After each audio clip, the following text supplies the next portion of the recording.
Third, fourth, fifth, six, seven और 7 के बाद आप क्वेश्चन सॉल्व करोगे भाई।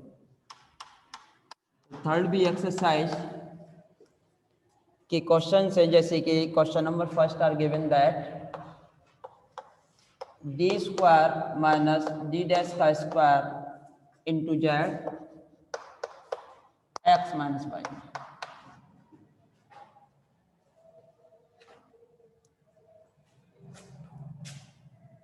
दी हुई समीकरण की सबसे पहले आप सहायक समीकरण लिखेंगे। दी हुई समीकरण की सहायक समीकरण है डी के स्थान पर एम, डी डैश के स्थान पर एक, तो एम स्क्वायर माइनस वन, तो यहाँ से आएगा एम बराबर आएगा प्लस माइनस वन।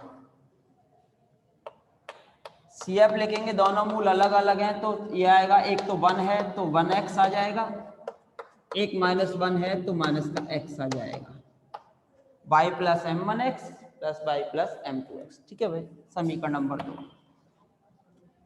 तथा पी आई लिखो भाई, पर्टिकुलर इंटीग्रल। तो दो गुणनखंड हो गए, एक तो हो गया आपका डी प्लस डी डैश और एक हो गया डी माइनस डी डैश और ये हो गया एक्स माइनस वाई। अब लिखो भाई वैल्यूज, वैल्यूज लिखो भाई। हाँ भाई, D minus D dash, D minus D dash के करस्पॉन्ड सी एफ का भाग कौन सा था? माइनस एक्स था कि प्लस एक्स था? Plus x. भाई देखो डी माइनस डी डैश यानी कि एम माइनस वन बराबर 0, तो एम बराबर 1 तो आया था 5 वाई प्लस एक्स। किसके संगत आया था ये? डी माइनस डी डैश के संगत वाई प्लस एक्स। तो वाई प्लस एक्स को आपने किसके बराबर माना है? अपने C1 के। ठीक है भाई, तो वाई प्लस एक्स बराबर C1, तो एक फैक्टर तो ये बच ही गया आपका, समाकलन हो जाएगा x माइनस वाई का मान कितना आएगा फिर? C1 माइनस एक्स dx, चूंकि लिख देंगे आपने माना है y प्लस एक्स को किसके बराबर? C1 के बराबर। ठीक है भाई, अब देखो x और x हो गए आपके 2x, x और x आपका हो गया 2x और माइनस का C1, 2x का समाकलन होगा एक्स स्क्वायर बटे 2, 2 से 2 कैंसिल और माइनस का C1 dx, इसका समाकलन हो जाएगा आपका x। कोई दिक्कत है? अब पुनः C1 का मान रख देंगे, पुनः किसका मान रख दोगे आप? C1 का मान। तो पुनः C1 का मान रखने पर, पुनः C1 का मान रखने पर ये आएगा आपका d plus D dash x square minus C1, C1 का मान कितना है भाई? y plus x. कितना है भाई? वैल्यू ऑफ C1 कितनी है? y plus x.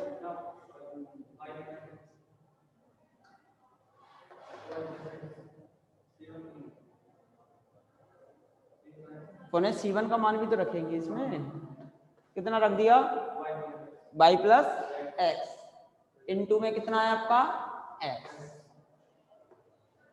अब देखो एक्स स्क्वायर, ए माइनस का एक्स वाई और ए माइनस का एक्स स्क्वायर से आपका एक्स स्क्वायर कैंसिल हो जाएगा, तो ये बचेगा डी प्लस का डी डैश माइनस का एक्स वाई, माइनस का एक्स वाई। ठीक है भाई, तो ये बचा माइनस का एक्स वाई, तो डी माइनस डी डैश। अब हमें कौन सा लेना है? डी प्लस डी डैश, इस यानी m प्लस 1 बराबर 0, तो m बराबर आया माइनस का 1, तो इसके संगत कौन सा आया? y माइनस एक्स, और y माइनस एक्स को आप क्या मानोगे? C2, तो y बराबर आएगा x प्लस C2, तो y बराबर अब आप रख दोगे x प्लस C2, तो x प्लस C2, तो रख दीजिए भाई d प्लस डी डैश समाकलन माइनस 12 आ चुका है, x बचा और y का मान रख दिया आपने x प्लस C2 और समाकलन किसके सापेक्ष कर दिया? x के सापेक्ष, और रख दिया y माइनस एक्स बराबर किसके बराबर है भाई? आपका C2 के बराबर। इसका समाकलन बताओ एक्स स्क्वायर का।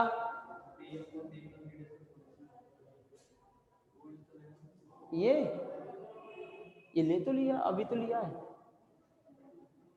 डी प्लस डी डैश ही तो लिया है अभी जस्ट। तो x into x x square का समाकलन होगा एक्स क्यू बटे 3 सी टू एक्स, इसका होगा सी टू एक्स स्क्वायर अपॉन 2। ठीक है भाई, माइनस बार है ही। अब किसका मान रख देंगे, C2 का। तो पुनः C2 का मान रखिए भाई, पुनः C2 का मान रखिए। C2 का मान आ रहा है कितना, y माइनस एक्स, तो माइनस लघुत्तम ले लीजिए, कितना आ रहा है 6। पहले लघुत्तम ले लेते हैं, इसका लघुत्तम आएगा 6 माइनस का 1/6 2x Q 3x square C2। कोई दिक्कत है, रख देंगे तो रख देंगे अभी। C2 का मान रख दीजिए भाई, C2 बराबर y माइनस एक्स रखने पर minus 1/6 2x Q 3x square y minus x, तो कितना बचेगा भाई, ये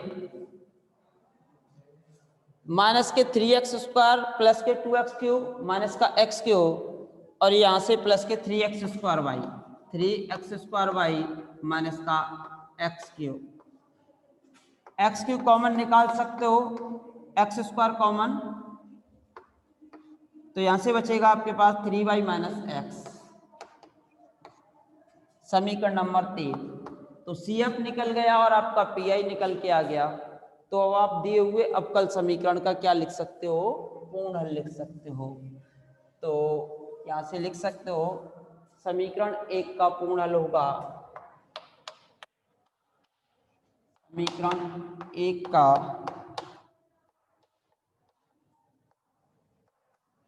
पूर्ण हल होगा z बराबर CF प्लस PI, z बराबर value of CF phi1 y plus x, phi2 y minus x, value of PI minus x square by 6 3y minus x, जो कि दिए हुए अवकल समीकरण का या दी हुई आंशिक अवकल समीकरण का अविष्ट हल है। जो कि दी हुई आंशिक अवकल समीकरण का कैसा हल है भाई, अविष्ट हल है। तो लिख लीजिए भाई, जल्दी कीजिए इसे, एक दो क्वेश्चन और सॉल्व करा दें, कल नेक्स्ट एक्सरसाइज थर्ड से स्टार्ट करेंगे। थर्ड एक्सरसाइज में केवल आपको CF ही निकालना है।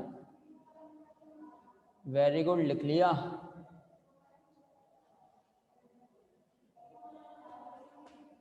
अच्छी बात है भाई, लिख लिया तो अगला क्वेश्चन सॉल्व कीजिए तब तक, और जिन्होंने नहीं लिखा वो जल्दी कीजिए।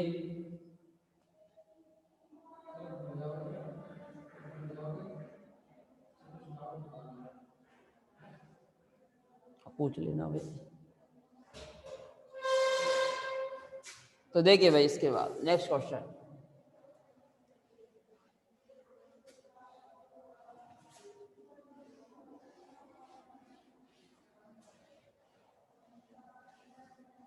इसके बाद आप करोगे next question,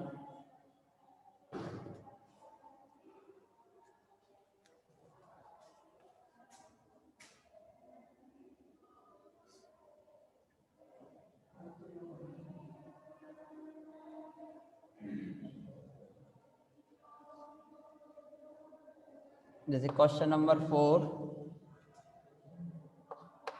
D square 2dd dash 15d dash का square z equal to 12xy। बुधवार या गुरुवार तक ये मान के चलिए आपकी ये जो यूनिट है लगभग खत्म हो जाएगी, गुरुवार तक लास्ट। तो कल तो संडे है, नेक्स्ट क्लास जब आपकी मंडे को होगी तब तक आपकी थर्ड सी एक्सरसाइज कंप्लीट हो जाएगी। थर्ड सी के बाद हम आपको एक एक्सरसाइज और कराएंगे, third D.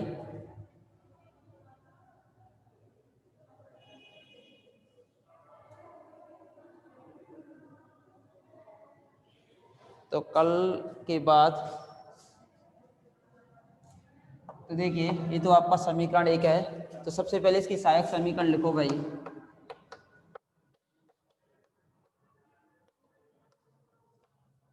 m square minus 2m minus का 15 बराबर 0, m स्क्वायर माइनस का 5m प्लस का 3m माइनस का 15 बराबर 0, m माइनस 5 और m प्लस 3 इक्वल्स टू 0, तो m equals to 5 and minus का 3। Therefore CF 5 y plus 5x, एक मूल तो 5 है और दूसरा मूल माइनस का 3 है, तो माइनस का 3x, समीकरण नंबर 2। अब आप इसका पीआई लिखेंगे।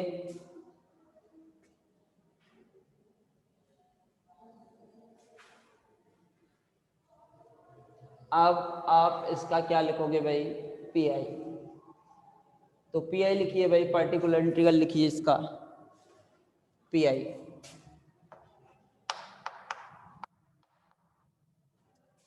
पीआई होगा आपका, दो गुणनखंड आए हैं आपके, एक तो d minus 5d dash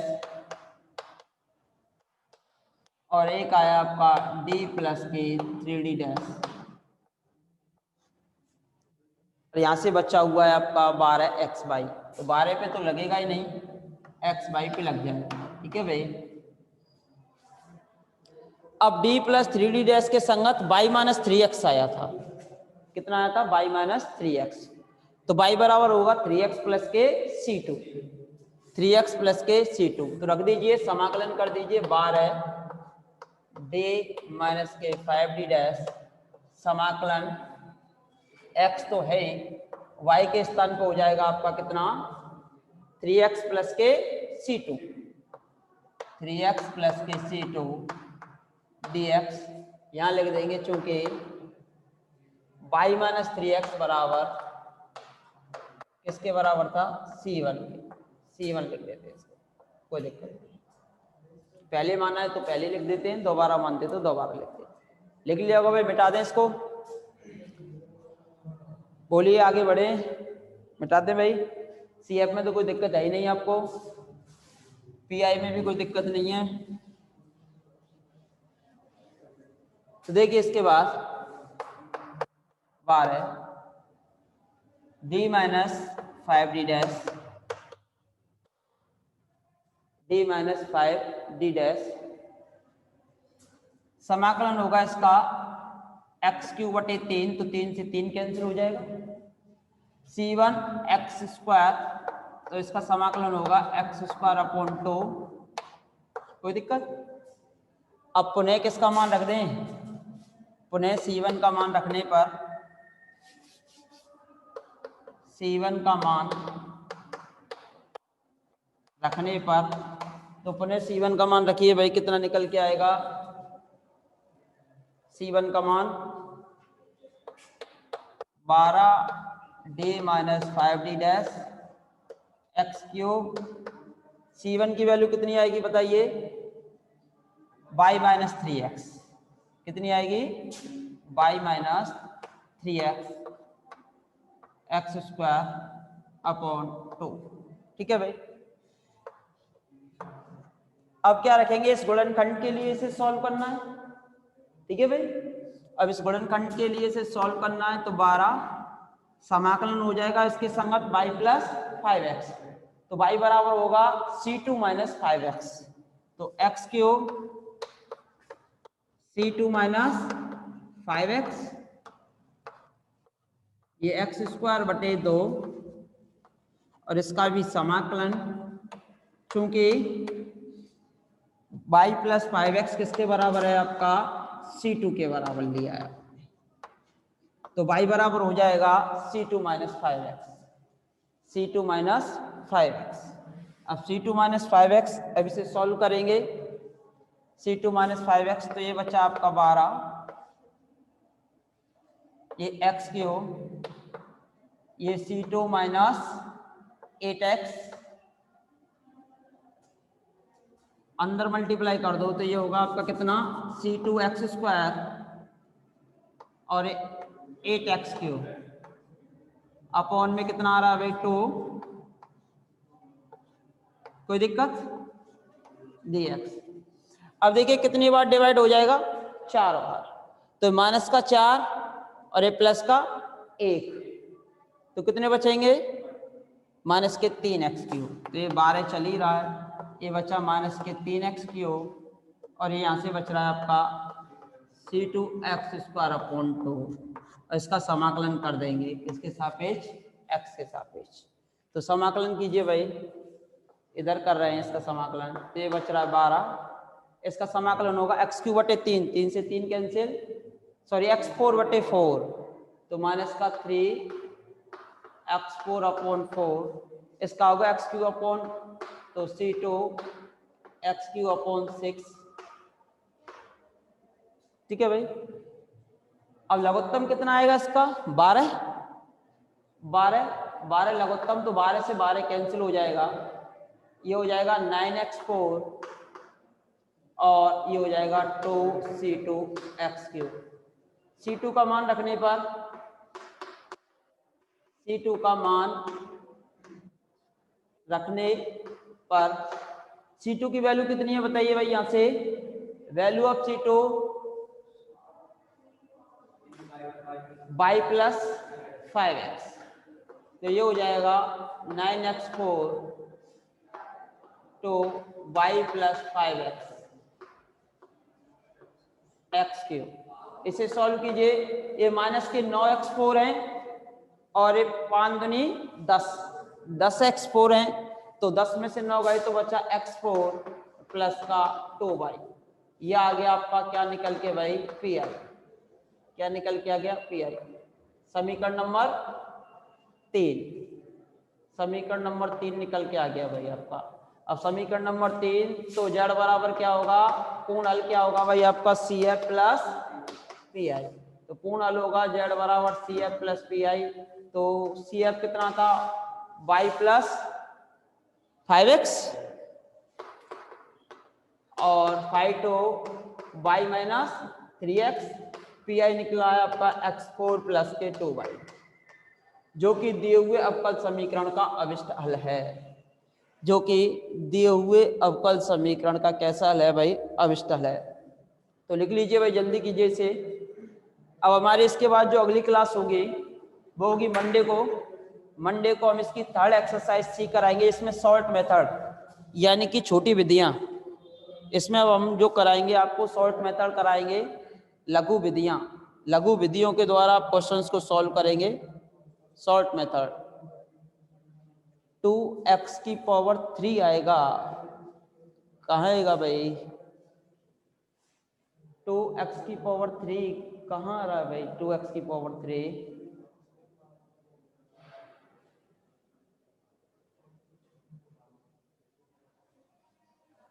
x4/4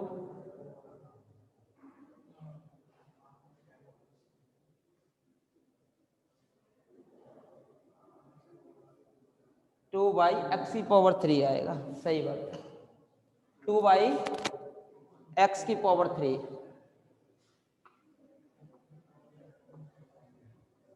और x³ कॉमन भी निकाल सकते हो और नहीं निकालना चाहो तो कोई दिक्कत नहीं है, 2/x³, ठीक है भाई, गुड भाई। तो वेरी गुड, देखिए इसके बाद ये क्वेश्चन आपका सॉल्व हो चुका है। अब हमारी नेक्स्ट क्लास होगी मंडे को, जैसे ही मंडे को क्लास होगी तो हम उसमें आपको नेक्स्ट एक्सरसाइज 3rd सी सॉल्व कराएंगे, और 3rd सी जैसे ही सॉल्व हो जाएगी उसके बाद आपकी 3rd डी, और 3rd डी तक ही आपको क्वेश्चन सॉल्व करने हैं। फिर उसके बाद आपका एक मेथड बचेगा 4P मेथड, तो आप मान के चलिए मंडे ट्यूसडे वेडनेसडे और थर्सडे 4 दिन मान के चलिए। तब तक के लिए अब हमारी क्लास होगी मंडे को, तब तक के लिए सभी को नमस्कार, धन्यवाद।